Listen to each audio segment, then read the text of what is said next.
Salut et bienvenue dans une nouvelle vidéo des Frances en tu vida. J'espère que tu vas bien, que tu passes un bon week-end. Aujourd'hui, alors, nouvelle vidéo, une vidéo un petit peu différente. On va parler du TEF. Alors, c'est quoi le TEF? C'est le test d'évaluation française qu'on te demande si tu veux partir, vivre, étudier au Canada, au Québec, bien sûr dans les villes où l'on parle le français. Dans cette vidéo, je vais t'expliquer comment se compose l'examen, les différentes parties de l'examen, et je t'invite aussi à suivre deux comptes sur Instagram, Trabajar en Canada et Latinos en Québec. Ce sont vraiment des comptes très très complets qui t'expliquent justement comment immigrer au Canada. Bon, il y a plein d'informations, de choses importantes, donc ce sont deux comptes que j'aime beaucoup. Donc voilà, tu peux les suivre hein, et ça me ferait très très plaisir et je sais que ça va être quelque chose de positif pour toi parce qu'il y a plein d'informations super importantes. Alors, on va commencer donc, je vais t'expliquer les différentes étapes de cet examen. Alors, il faut dire pour la petite histoire que c'est, disons, français des affaires, hein, le français des affaires c'est un examen qui a justement créé le TEF, d'accord, ce test d'évaluation française. Le TEF a une validité de 2 ans, hein, tiene una validez de 2 años. C'est différent, par exemple, si tu passes le DELF, le DALF, qui sont des examens qui sont valables toute la vie. Alors le TEF, attention, validité de 2 ans. C'est quoi le TEF? C'est un examen qui va être dirigé aux personnes, par exemple, qui veulent ou étudier ou travailler dans le tourisme, dans l'hôtellerie, dans la restauration ou qui veulent étudier, des étudiants. Alors cet examen, il se compose en 4 parties, c'est comme le DELF, comme le DALF, c'est-à-dire compréhension orale, compréhension écrite, expression orale, expression écrite. On va les analyser toutes les 4. D'accord? Bien sûr que la modalité peut varier selon ton objectif. Hein, si par exemple ton objectif c'est d'émigrer, ce n'est pas la même chose qu'une personne qui veut demander être citoyen. Donc ça c'est différent, l'objectif il peut varier un peu. Alors, on va commencer par la compréhension écrite. La compréhension écrite dure 60 minutes. Donc, tu as 60 minutes et tu as 50 questions à traiter, c'est-à-dire en forme de QCM. Hein, questions à choix multiples. Hein, ce n'est pas vraiment difficile.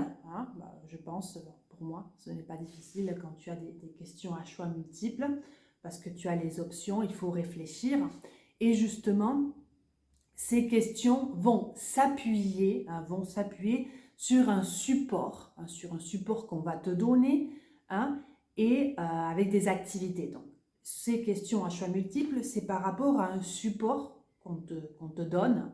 Donc, il faut analyser le support, lire correctement le support pour pouvoir répondre à ces questions. Là, quand même, si on va par rapport au point, hein, al puntaje, là, c'est 300 points. Donc, c'est énorme, d'accord? Donc, là, c'est plus un contenu communicatif, un contenido justamente que basa la comprensión, comprendre des documents authentiques, entender documentos auténticos. Hein? No hay dificultad, creo. Je parle de documents authentiques, hein, tengo mis notitas, c'est-à-dire que tu vas pouvoir trouver des phrases courantes, hein, des commentaires, informaciones sobre eventos diversos, des événements divers, articles de la vie quotidienne, hein, textes. Alors les textes sont plus ou moins longs, hein, más o menos largos, prise de position de l'auteur. Hein. Bon, donc tu vois, est bastante variado. Bien.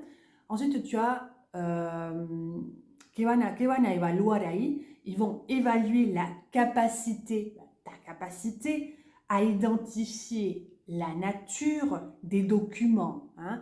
A identificar justamente la naturaleza de los documentos, la fonction, ¿eh? La información esencial. ¿Ça va? Ils vont aussi évaluer la capacité justement à comprendre la logique, ¿eh? Una lógica todo lo que vas a expresar. ¿Eh?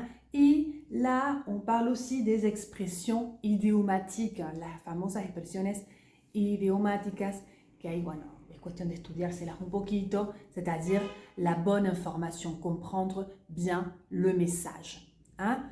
Je dis toujours, digo siempre a mis queridos alumnos, y te lo digo a vos también que me estás mirando, que nunca dejes un espacio libre, un espacio en blanco. Siempre contesta algo, siempre pones una crucecita, porque la verdad que puede costar de puntos y quizás no lo sepas, pero bueno, cuestión de suerte, de chance. ¿Eh?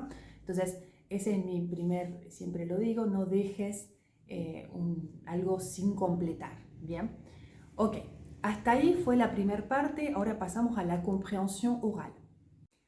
Bon, la compréhension orale, elle a une durée de 40 minutes, d'accord? 40 minutes, habíamos visto la primera 60, ahí tenemos 40 minutes de compréhension orale, c'est-à-dire les points, c'est 360 points, vamos con la gente que le gusta saber cuántos puntos en esta parte, bueno, 360 points. Ahí también en forma QCM, tu as 60 questions, 60 preguntas, también a poner con un documento. Un documento, por supuesto, oral, una grabación. Alors, ahí va a estar, te van a evaluar bien sur la capacité que tu as à comprendre un message, hein, y que c'est une complexité progresiva, hein, que la complejidad va siendo progresiva, que decir que cada vez va a ser un poquitito más difícil. Alors là, tu as par exemple des dialogues, des conversations téléphoniques, des annonces publicitaires, un programme de radio. Bien, hasta ahí no hay dificultad, creo yo. Por eso tenés que, cuando empieces a estudiar, a analizar todo ese tipo de diálogos y todo eso. Y luego tenemos otra parte que pregunta muy seguido, es la discriminación auditiva, de la diferencia de los sonidos. Bien, alguna preguntita quizás fonética a tener en cuenta. ¿Ya? Acá lo que yo siempre digo, hay que estar concentrado, tenés que concentrarte bien en el audio, desde la primera escucha, bien, estar concentrado, no estar, bueno, no pasa, no, concentrado, es un punto importante en esta parte. Luego pasamos a la expresión escrita. La expresión escrita, là, il n'y a pas de problème non plus. 60 minutos, alors quizás, digo 60 minutos, parece poco, mucho, depende de la persona. Es lo justo, realmente es lo justo. Bien. Acá, esta parte, ça va se diviser en deux sections. Hein, deux sections. C'est-à-dire que tu as deux sujets que tu dois traiter, le sujet A et le sujet B. Là, c'est un total de 450 points, ce qui est pas mal, hein, 452 points. La première partie, le sujet A, c'est rédiger une composition d'un article, d'un fait divers, la rédaction de justamente una composición, de un artículo, hechos diversos. Y bueno, el B, généralement, c'est rédiger une lettre, redactar una carta, fait de société, rubrique, courrier des lecteurs, bueno. Acá lo importante es justamente la structure, que ça soit une structure cohérente, saber usar los tiempos, les temps du passé et tout ça, saber dar su opinión, savoir donner ton opinion, dar argumentos, todo eso es muy importante en esta parte. Et je termine avec l'expression orale, qui est la que menos tiempo te piden, son 15 minutes, vraiment 15 minutes. Et là, tu as aussi deux parties, et c'est 450 points, son muchísimos puntos también. Tu as la sección A, sección B, como la anterior. Entonces, en la Es un entretien formel, c'est-à-dire que te van a hacer preguntas sobre vos, que tu te présentes, qu'est-ce que tu fais dans la vie, qu'est-ce que tu aimes, tu apprends le français depuis quand, bueno, preguntas personales, son 5 minutos, y luego tu as la partie B, là c'est informel parce que on va te donner un document que tu dois analyser et on va te poser des questions pour que tu puisses débattre, pour que tu puisses parler par rapport à ce document. Donc là, tu auras 10 minutes, hein, voilà, au total. Donc, voilà, c'est à peu près comment se constitue l'examen.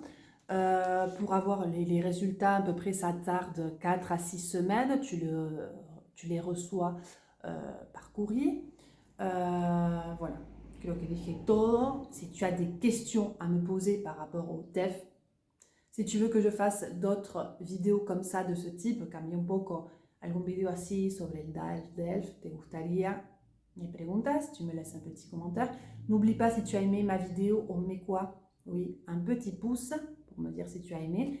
Et n'oublie pas de t'abonner à ma chaîne si tu ne l'as pas encore fait, parce que je poste des vidéos tous les samedis ou tous les dimanches et tous les lundis aussi. Así que tenés bastantes videos en mi canal para aprovechar. N'oublie pas que tu peux me trouver aussi sur Instagram, Francés en tu vida, sur TikTok, oui, sur TikTok. Y te dejo aquí mi mail por cualquier pregunta que tengas. Acá tenés mi mail. Je te fais un gros bisou et je te dis à la semaine prochaine pour une nouvelle vidéo de Francés en tu vida. Ciao!